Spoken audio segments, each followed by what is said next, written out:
It's a good day for Alison Griffiths. After months of anxiety, she thought this moment might never come. I'm absolutely thrilled. There are so many struggling self-employed individuals out there who now have just this huge load off their chest.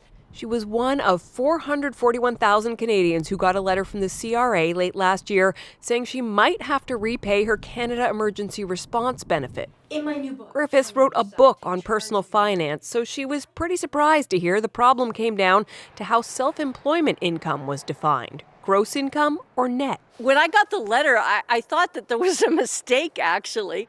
And it wasn't just her husband, her adult daughter on the hook for $14,000 each, she says. The situation got messier later in December. The union representing CRA employees said workers had been given the wrong information about self-employment income and shared it with callers for about 3 weeks. At the beginning, when people were phoning, unfortunately, there was a mistake made.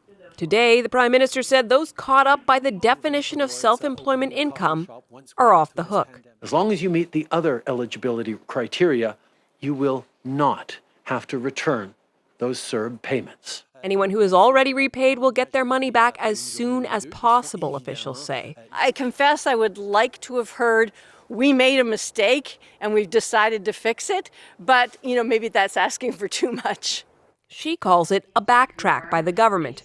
One minister said it's a course correction. We are dealing here with a subset of the 9 million Canadians who applied for CERB who legitimately and honestly relied on misinformation we provided. And that's the problem we're solving here today.